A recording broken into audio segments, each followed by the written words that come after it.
You got scared, I saw it. Ain't nobody. You care about protecting the people. How do you like my place? But at least you know how hard I've been. Never would have gotten behind that wheel. Emily, I never got that. I'm your legacy. You know what I pass through life? Without my future, my peace. The game's not over. That's gonna be hard to do.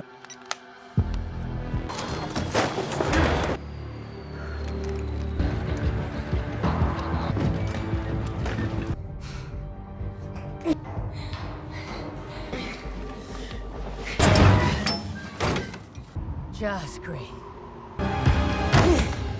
But at least you'll be warm.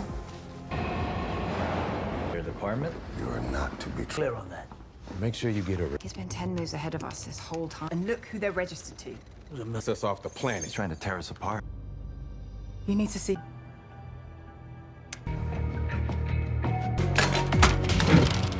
I'll have transport waiting for you. Mr. Nobody's golden boy. You might want to. Leniency, but it's a... You should have spent pilots by drones. Intelligent for Dom. Hell. Prepare. Can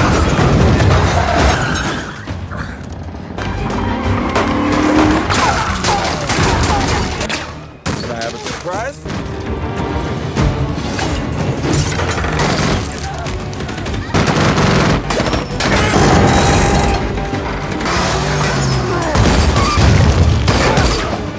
Stop hurting my new friends. Don't you just did? That was pretty... Badly. Yes. Fashionably late. Joe.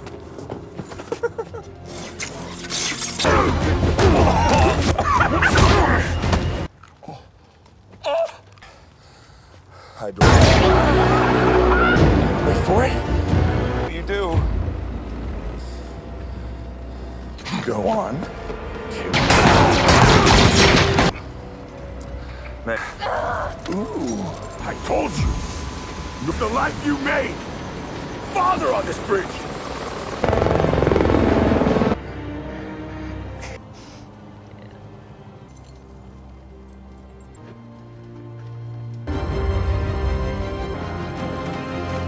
I got her.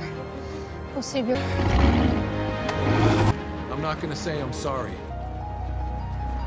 Get caught outside, lil' bro. The ops out. You used to be seen. Just pop out. You said. Hey. Hello.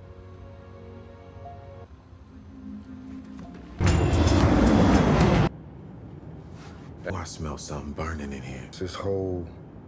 Own cash. Strap we all wear. Yeah, I know it's... Come on, man. Hey, I'm sorry. What's wrong? Mr. Lark.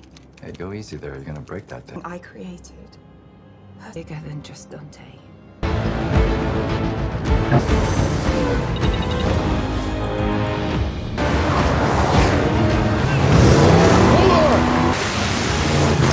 Thank you.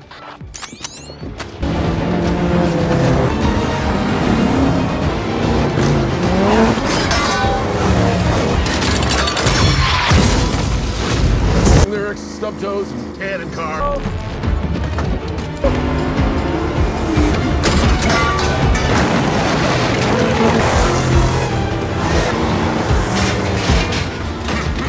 Stuck. Far out. Bring us down. I can't. There's really nowhere to land.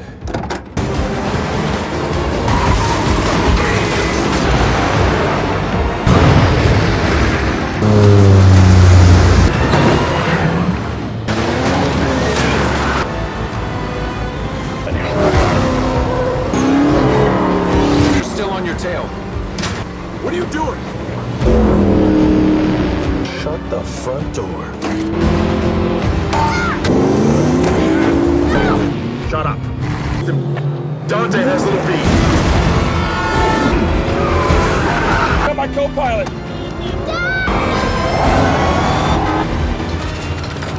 Good shot.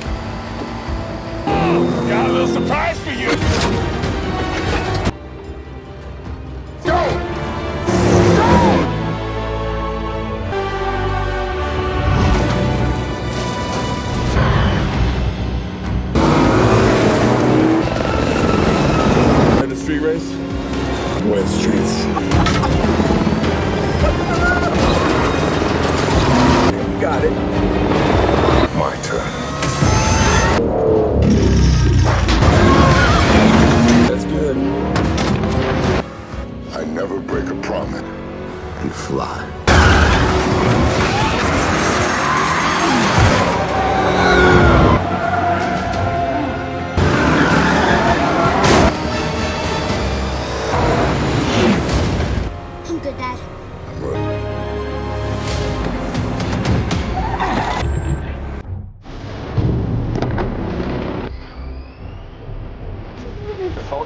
Dad.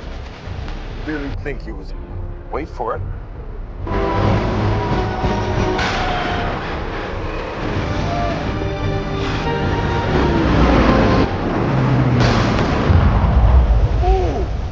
think everyone's gonna end up on the beginning. It means nothing. Well, Dominic.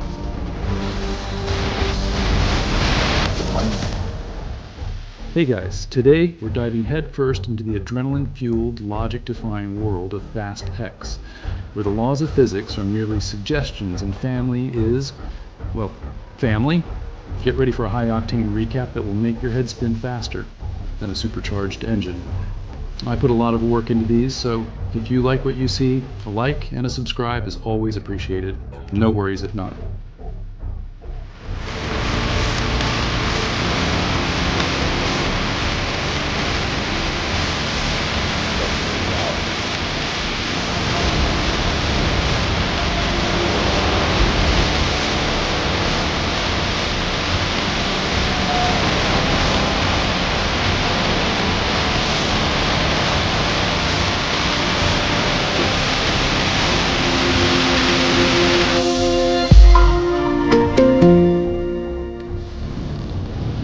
Off. Present, a full decade ago, rewinding to the epic vault heist in Rio de Janeiro. Dom and Brian are busy orchestrating the theft of Hernan Reyes' fortune. Little did they know, lurking in the shadows, witnessing his father's demise, was Reyes' son, Dante. He wasn't just a bystander, he was meticulously planning his revenge. From Dante's twisted, unhinged perspective, we witness the absolute devastation Dom and Brian inadvertently wrought. The metallic clang of the vault, the screams, the sickening crunch of collapsing structures, it all converges into a single, defining, traumatic moment for a young Dante.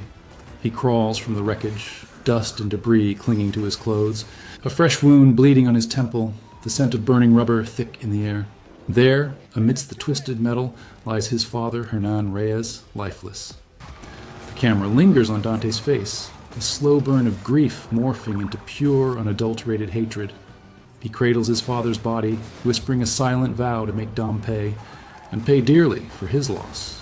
This isn't just about money or power. It's about a son's profoundly twisted desire for justice, or rather, vengeance, served ice cold and extremely personal. Fast forward to the present, in its peak Fast and Furious family vibes. The sun is shining, the grill is sizzling, and the whole crew is gathered at Dom's house in LA, seemingly without a care in the world. We've got Roman cracking wise, Tej looking thoughtful, Ramsey probably debugging a smartphone with her brain, Han enjoying a suspiciously perfect snack, Mia radiating warmth, and even Jakob. Yes, that Jakob seems to have found his place, blending into the wholesome chaos. Little B is running around full of youthful energy, utterly oblivious to the impending doom that's about to crash their idyllic Sunday. There's a beautiful sense of peace, a quiet calm before the deafening roar of inevitable conflict. It's the kind of moment that makes you almost forget they regularly defy gravity and basic physics, a fleeting glimpse of normal life that Dom so desperately clings to. But as we all know, peace for this family is usually just the loading screen for the next epic battle.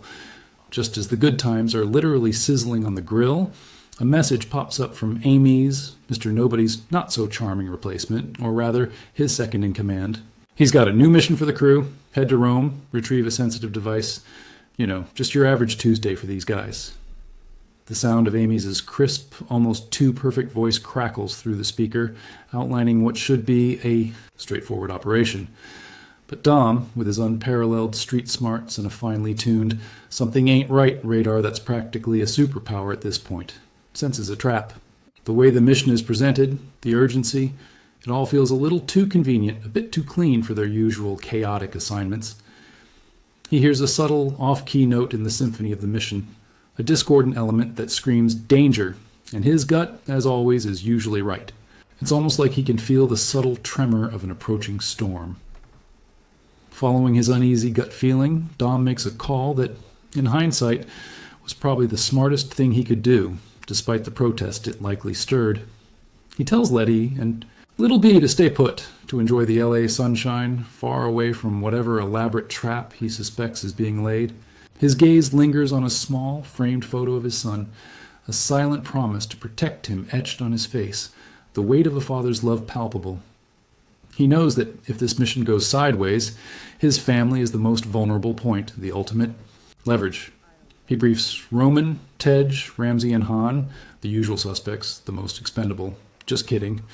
Mostly on the Rome mission, but his tone is heavier than usual.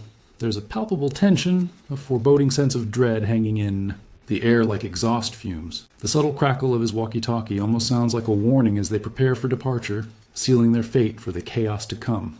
The crew, minus Dom, arrives in Rome, the Eternal City, which, for a fleeting moment, seems to be enjoying.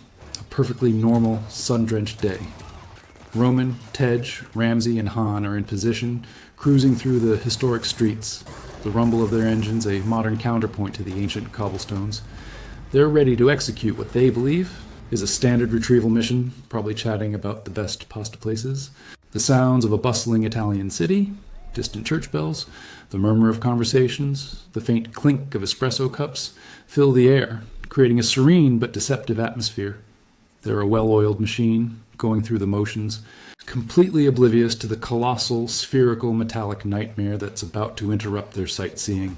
It's like they're walking into a meticulously laid, incredibly loud, and very explosive ambush, and they haven't even had their cappuccino yet.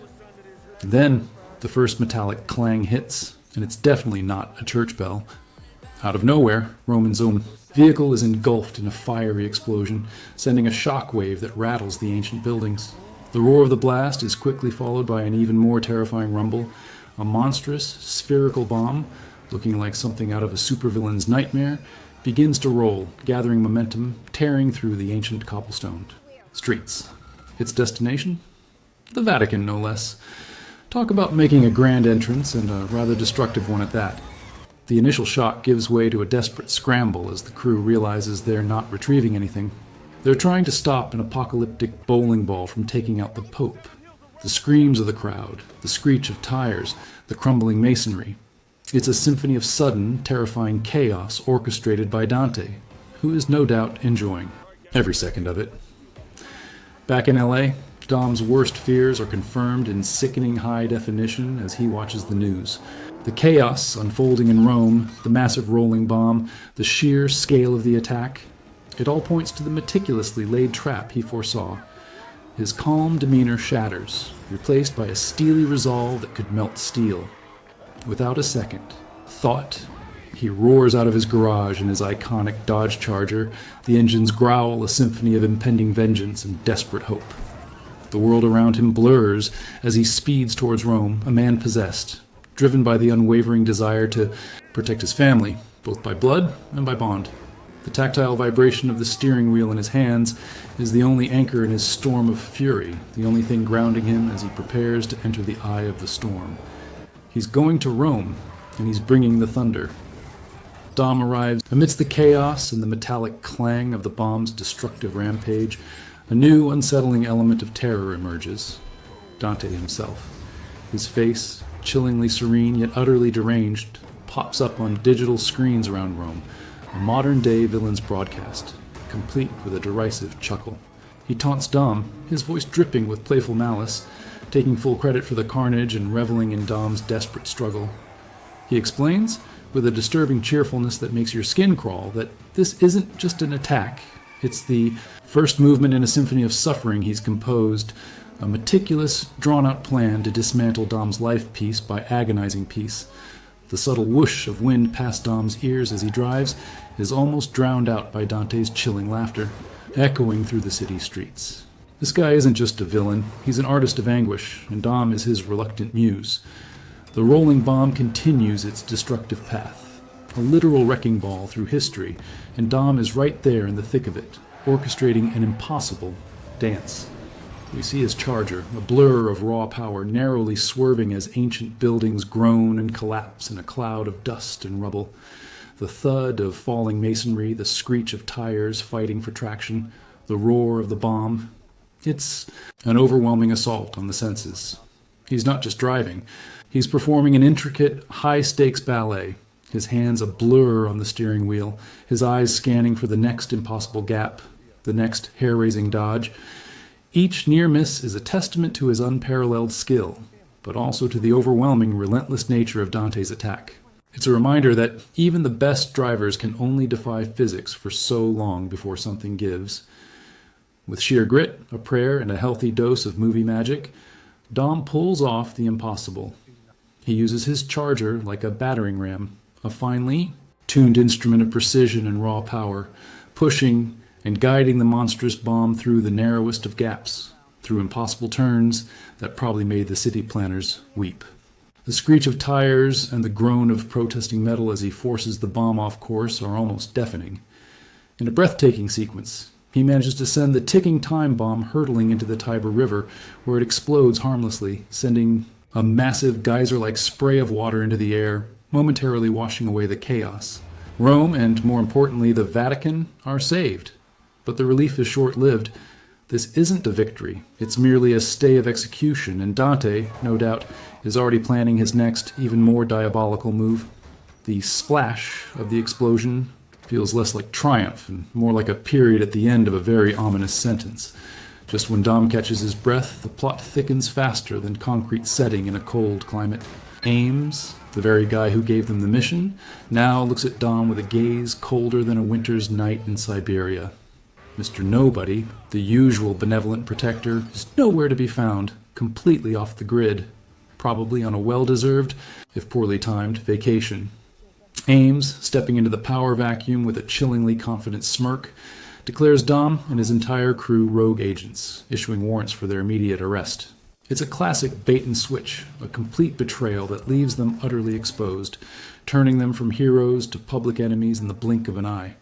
The metaphorical click of handcuffs echoes as their names are tarnished, and the world suddenly sees them as the villains. The trust, once so solid, shatters like glass on a hard floor, leaving Dom and his crew isolated and hunted. With the agency now gunning for them, the crew is scattered, like a deck of cards tossed into a hurricane. Letty, ever the fierce fighter, finds herself cornered by a swarm of agency operatives. She doesn't go down without a fight, of course. That would be entirely out of character for our tough-as-nails heroine. The thwack of her fists connecting. With bodies, the grunts of her opponents, the sharp crack of a stun gun, it's a chaotic symphony of resistance. But even Letty, with all her grit and strength, is eventually overwhelmed by sheer numbers. She's cuffed, blindfolded, and spirited away to a top-secret black site in Portugal, a place where the sun rarely shines and hope is even rarer. The chilling silence of her capture, after the desperate struggle, is perhaps the most unsettling part of all, a stark contrast to her usual fiery defiance. It's enough to make you wince, knowing what lies ahead for her. While Dom is dealing with betrayal and bombs overseas, the danger isn't confined to Europe. Back in sunny Los Angeles, Mia and Little B suddenly find their peaceful home under siege. The sharp rap of fists on the door turns into the splintering crash of wood as armed agents storm their residence, their boots thudding ominously on the floorboards. Mia, ever the protective sister and mother, grabs Little B, her maternal instincts, kicking into overdrive. The rapid-fire footsteps, the shouted commands, the metallic click of weapons being primed. It's a jarring, terrifying intrusion into their domestic tranquility. They're forced to flee, leaving behind everything, embarking on a desperate, breathless dash for survival. It's a stark, chilling reminder that no one in Dom's family is safe from Dante's relentless, far-reaching vengeance, not even the ones furthest from the action. The quiet terror of their escape is almost deafening. Just when things look bleakest for Mia and Little B, a familiar, albeit previously estranged face bursts onto the scene. It's Jakob, Dom's brother, roaring in with a heavily modified tricked-out vehicle that looks like it rolled straight out of a video game or a very expensive toy box. The screech of tires and the rapid-fire thwack of his defensive gadgets ward off the pursuing agents, sending them scattering like bowling pins. He's not just a driver, he's a one-man rescue operation showcasing his impeccable driving skills, and an arsenal of high-tech gadgets that make Q from James Bond look like an amateur. His arrival is a moment of unexpected salvation, a reminder that even when things are crumbling, family, in its own convoluted way, still finds a path back. To each other, especially when a child is in danger. He's here to protect his nephew, come hell or high water, proving that some familial bonds are truly unbreakable. After a relentless pursuit and a series of devastating attacks, Dom finally gets his face-to-face with Dante, not in a high-speed chase, but in a tense, chillingly quiet moment that feels more unsettling than any explosion. Dante, with his unnerving grin and unsettlingly playful demeanor, pulls out a faded photograph. The image is clear. Hernan Reyes. The pieces click into place for Dom with a sickening thud. This isn't just a random lunatic. This is Reyes' son, a man fueled by a decade of simmering, psychotic rage.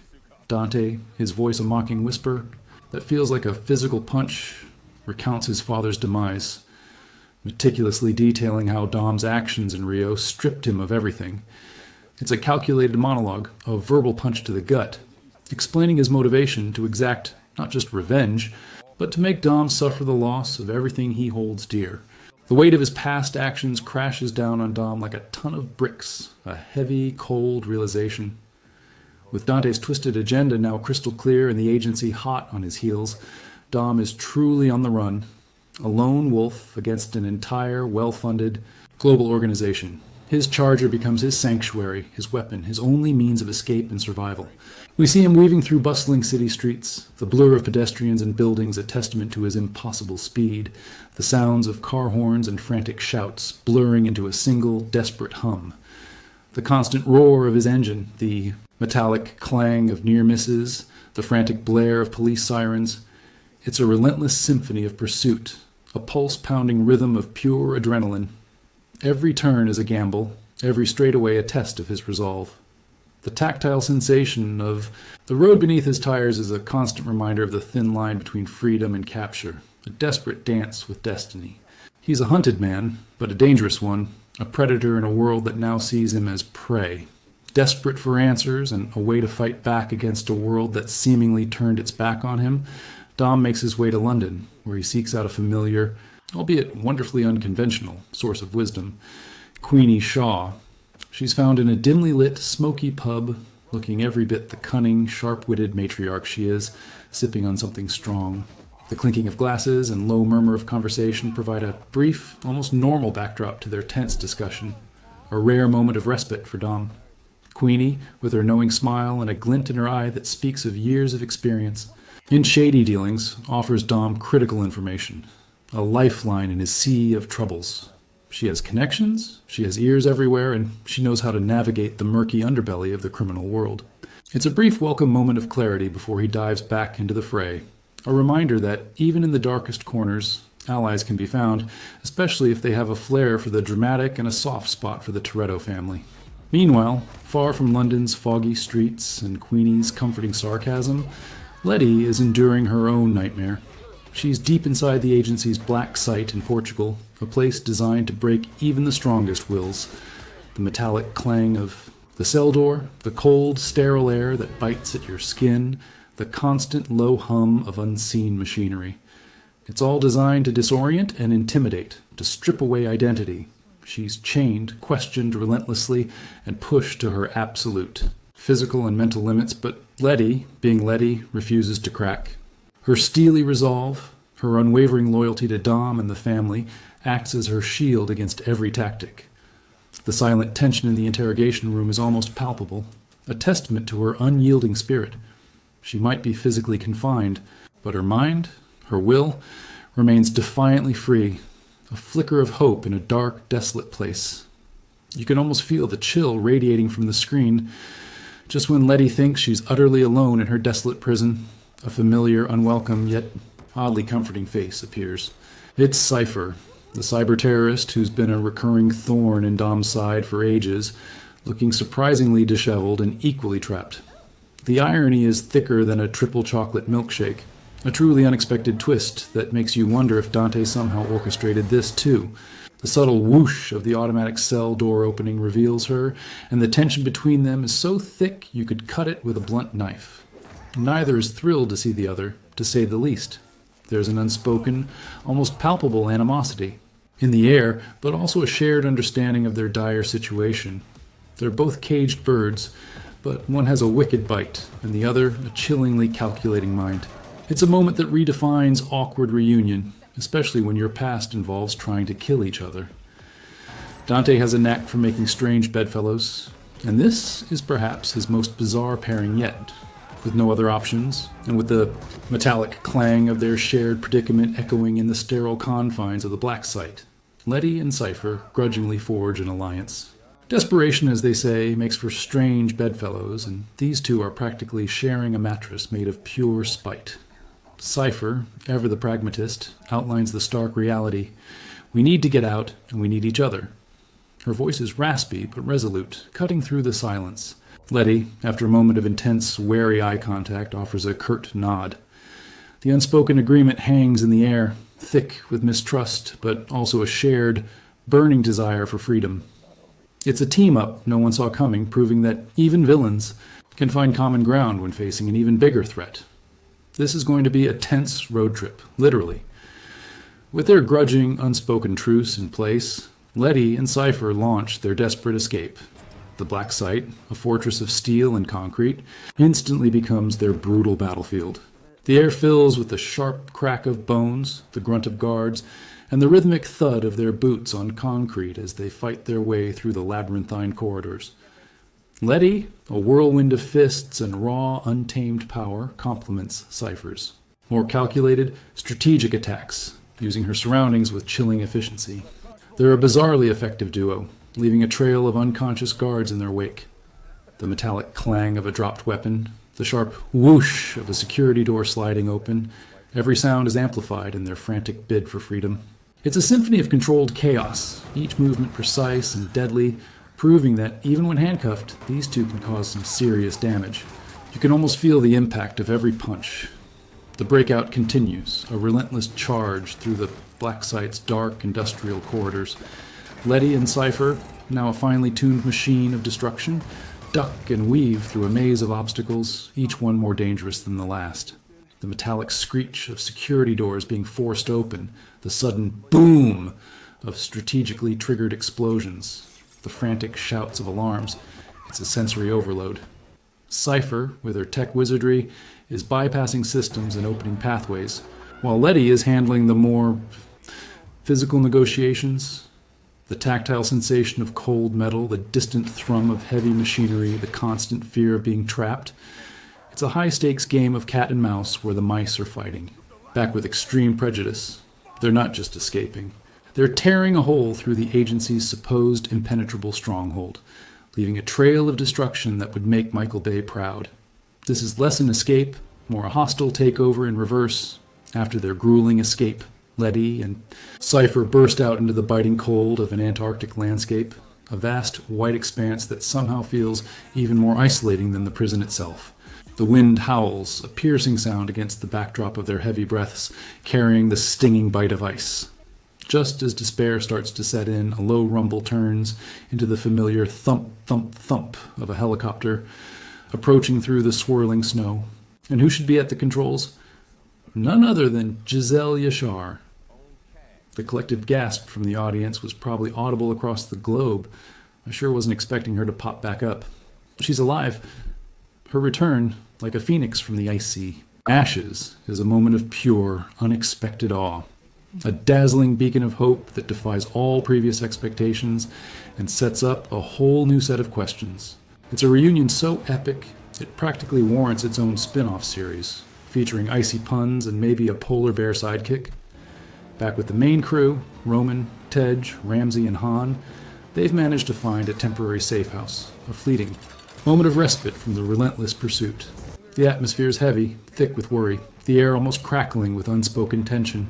The soft murmur of their voices, discussing their dwindling options, the subtle tap, tap, tap of Ramsey's fingers on a laptop trying to find a way out, paint a picture of utter desperation. They're running on fumes, demoralized by the betrayal and the sheer scale of Dante's meticulous planning. But despite the despair, that familiar flicker of Toretto family resolve burns within them. They know they're outmatched, outgunned, and out-resourced, but giving up is simply not in their DNA. The crunch of a snack bag from Han offers a brief, almost comical interlude, a moment of normalcy in their insane world. They're trying to figure out how to fight a ghost with a global network, which is, just a tad challenging. Back on the other side of the world, Jakob and Little B are still on the run. a nomadic duo trying to stay one step ahead of Dante and the agency. The constant hum of the road, the shifting landscapes outside the window, become the new, unsettling normal for Little B. He clutches a worn toy, a small anchor in his tumultuous world, his young face a poignant mix of fear and an inherited Toretto. Determination. Jakob, with his gruff exterior, tries to lighten the mood with jokes and distractions, but the gravity of their situation is palpable. Every whoosh of a passing car, every distant siren, sends a jolt of anxiety through them. It's a harsh reality for a child, a stark contrast to the family BBQs he should be enjoying. The rumble of Jacob's souped-up vehicle is their only constant, a metallic heartbeat against the world's chaos. It's a high-stakes, cross-country road trip that no kid should ever have to experience. Meanwhile, Dante is playing chess on a global scale, his mind a masterclass in villainous strategy, his fingers dancing across keyboards like a deranged maestro. We see him in his lair, surrounded by an array of flickering screens, each one a window into a different part of the world, a different member of Dom's crew. The subtle click of his keyboard, the low hum of his servers, the whir of cooling fans. It all paints a chilling picture of a man in absolute, terrifying control. He's not just chasing them. He's orchestrating a grand, elaborate trap, pulling strings, setting false flags, turning allies into enemies with disturbing ease. His reach is seemingly limitless, his web of surveillance intricate and far-reaching. It's a chilling display of technological prowess wielded for pure, unadulterated, deeply personal revenge, making the world feel incredibly small and dangerous for the Toretto family. He's basically a super hacker with daddy issues and a penchant for vehicular mayhem. Dom, ever the protector, receives a fragmented, coded message. A whisper of Little B's location, a digital breadcrumb left by someone still loyal. It's a fragile lead, a needle in a haystack, but it's enough for a father's desperate heart. His jaw tightens, his eyes narrow, laser-focused on the glowing map on his car's console. With a ferocious roar of his engine, he's off. This isn't just a drive. It's a frantic race against the clock, a desperate dash across whatever landscape he finds himself in, pushing his charger to its absolute limits. The wind howls past his windows, a blur of scenery that barely registers as he focuses on his singular objective. The metallic grind of gears, the deep thrum of the engine, every sound is a pulse beat of his unwavering determination. He will find his son, no matter the cost, no matter the impossible obstacles Dante throws in his path. The road literally vibrates with his urgency. As Dom speeds towards his son, the agency, now effectively Dante's puppets under Amy's smug direction, is hot on his trail.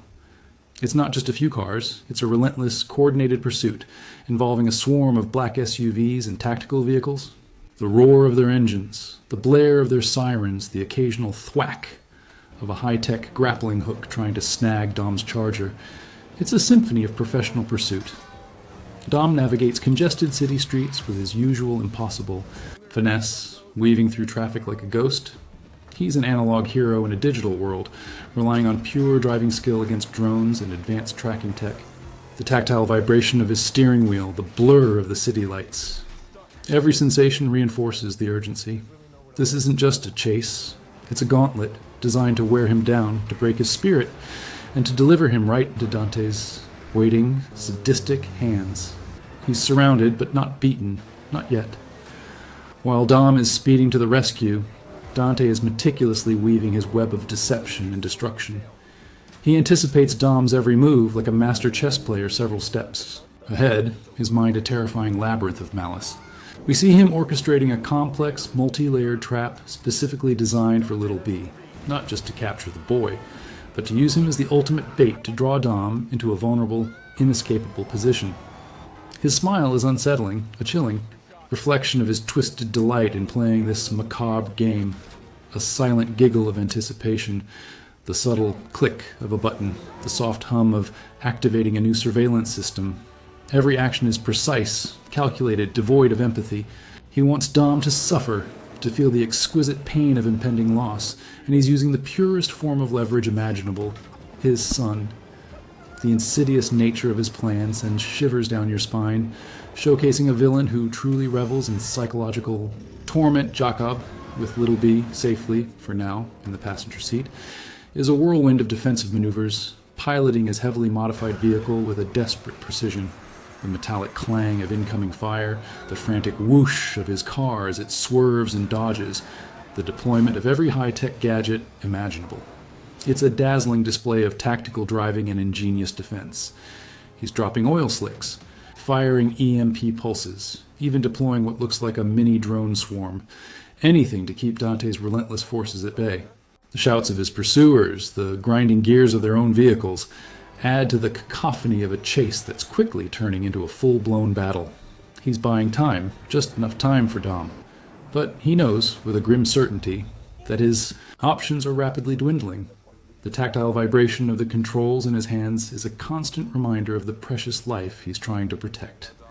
The chase escalates into a furious ballet of destruction, with Jacob desperately trying to protect Little B from Dante's encroaching forces. Knowing they're cornered, Jacob makes a heartbreaking, selfless decision that echoes the very core of the Toretto family ethos. With a grim, yet determined smile that tells a whole story in itself, he steers his heavily modified vehicle now, essentially a giant bomb on wheels, directly into the pursuing convoy. The roaring engine, the frantic whoosh of wind as he speeds past Little B, a silent farewell in his eyes, culminate in a cataclysmic explosion.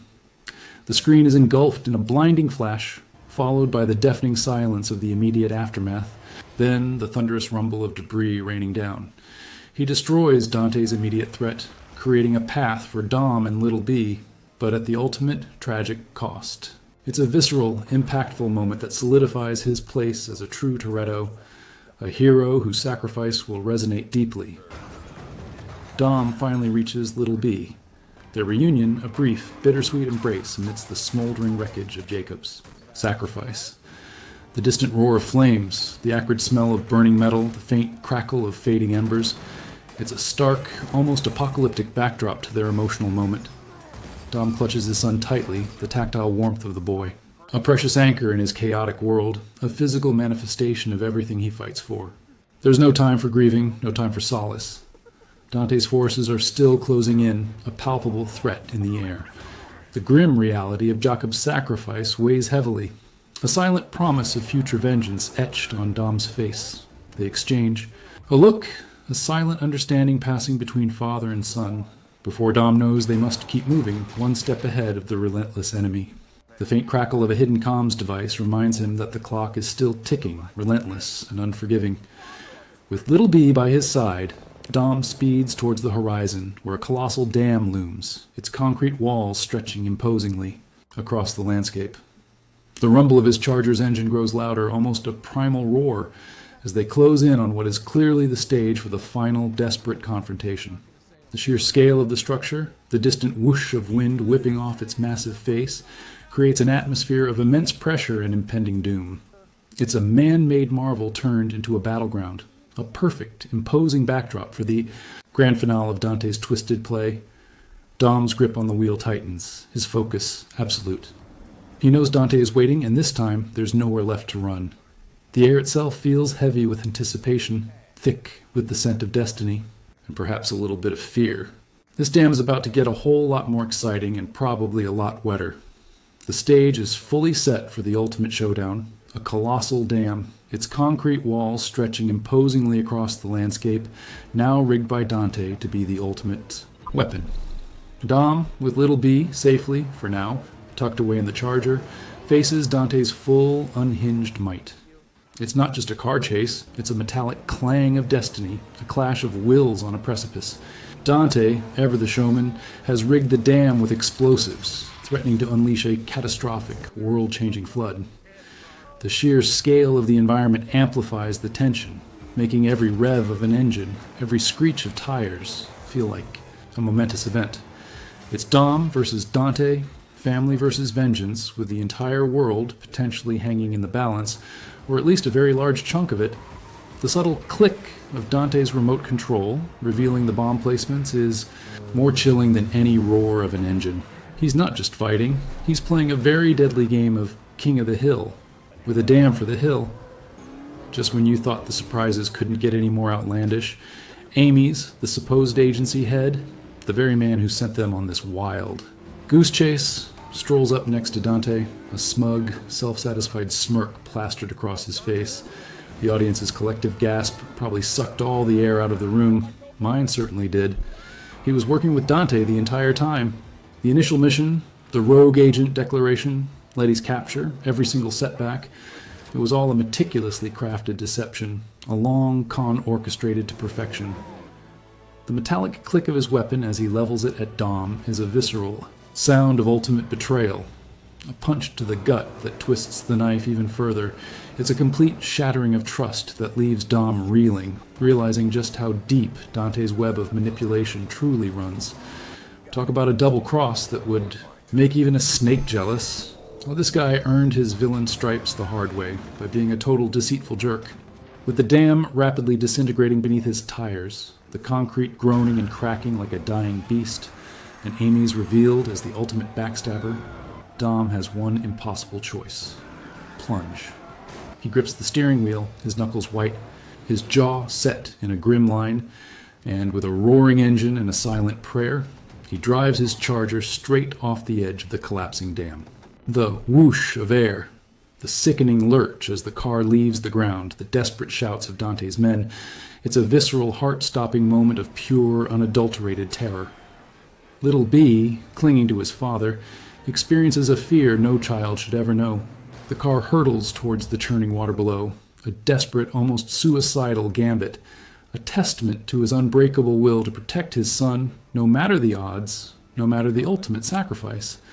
The wind whips past the open windows, carrying with it the scent of inevitable impact.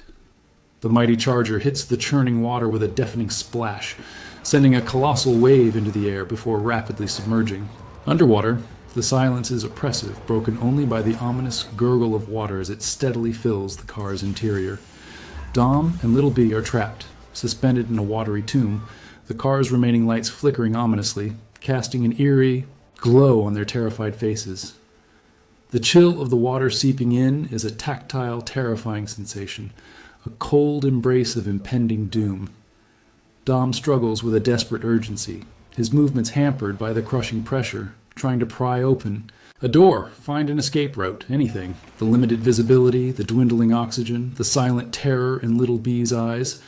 It's a moment of suffocating claustrophobia. The roar of the engines and the clang of metal are replaced by the chilling silence of inevitable defeat. A truly bleak moment for our hero and his son. The deep pressure of the water on the car's frame feels like the weight of the world. Above, on the ruined dam, Dante stands, a silhouette against the distant orange glow of residual explosions, the sound of the crumbling concrete echoing around him. His face, illuminated by the dying light, bears a chillingly victorious smile, a silent testament to his perceived triumph over Dom. His laughter, a low, guttural sound, seems to carry on the wind, a cruel melody celebrating his revenge. He watches. As Dom and Little B's car plunges deeper into the dark waters, a moment of utter despair for our heroes. A cliffhanger that leaves us with a gut-wrenching sense of dread and a million unanswered questions. The silent, cold grip of the water below, the dark unknown. It's an ending that delivers a powerful emotional punch, leaving you begging for the next installment. This guy isn't just winning. He's enjoying every single agonizing second of it. And honestly, that's what makes him such a compelling, albeit terrifying, villain. His maniacal glee is almost contagious, if you're into that sort of thing. Far away from the crumbling dam, in the desolate, icy expanse of Antarctica, a new, equally insane chapter is beginning to unfold. Giselle, Letty, and Cypher are meticulously preparing an advanced stealth submarine within a hidden, cavernous hangar, the frigid air making every breath visible. The distant groan of shifting ice, the metallic clank of tools, the hum of powerful machinery. It paints a picture of intense, covert activity. Giselle, back in her element and looking absolutely fabulous considering she was supposedly dead, moves with an air of quiet determination, her previous demise now a mere inconvenient. Plot point. They're gearing up for a major, clandestine mission, but its purpose and target remain shrouded in mystery, leaving us with a tantalizing cliffhanger.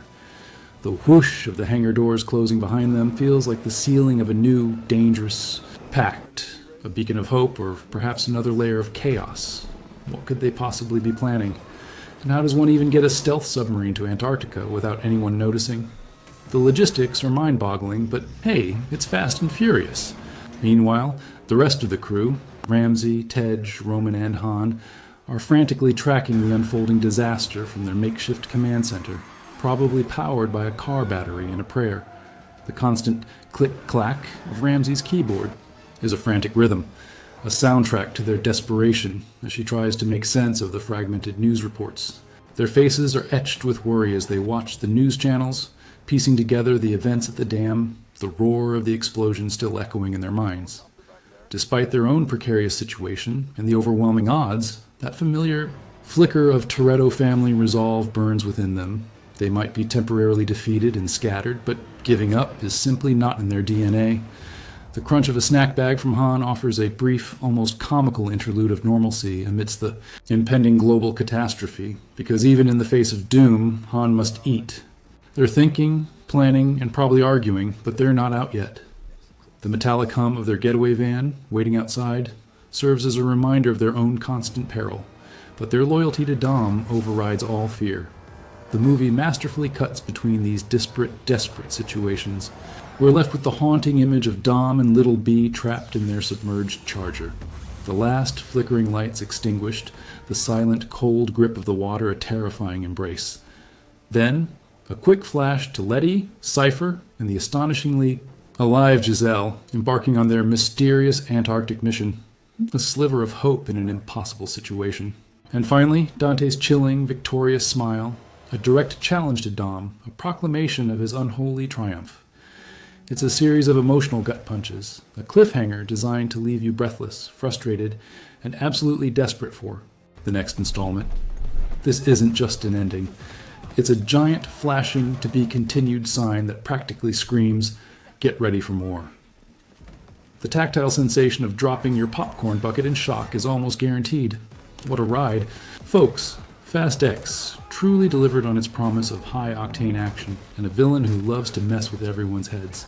This movie left us hanging, quite literally, on the edge of our seats, wondering how Dom and his crew will ever escape this tangled web of vengeance. But if there's one thing we've learned from this family, it's that they never give up. They always find a way, even when the odds are stacked against them and even when it seems like the world itself is collapsing. It's a powerful reminder that while the journey might be rough and the sacrifices immense, the bonds of family, friendship, and sheer willpower can conquer almost anything. Until next time, stay safe, keep those engines roaring, and remember, always trust your gut feeling, especially if it tells you a giant rolling bomb is headed for the Vatican. Peace out.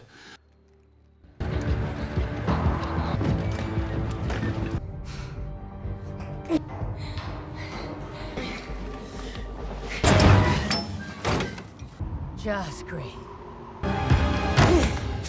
But at least you'll be warm. Your department? You are not to be Clear on that. Make sure you get a He's been 10 moves ahead of us this whole time. And look who they're registered to. mess us off the planet. He's trying to tear us apart. You need to see.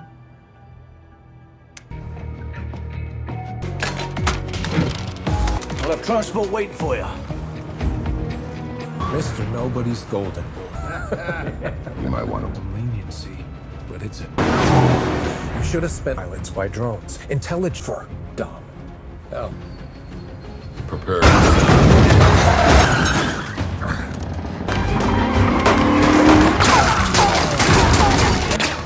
I have a surprise?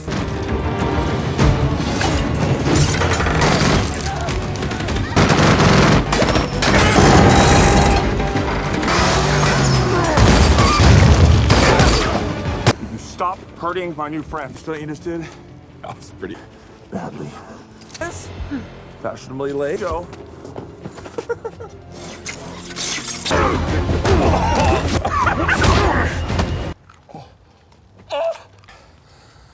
I don't. Wait for it. You do. Go on. Man. Ooh, I told you. Look the life you made. Father on this bridge.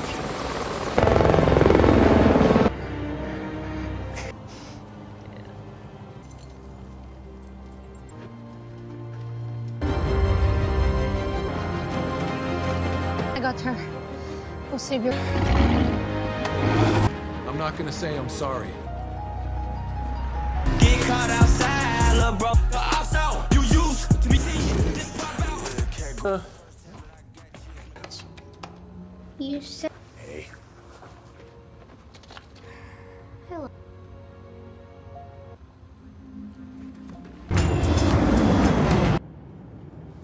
Oh, I smell something burning in here. This whole...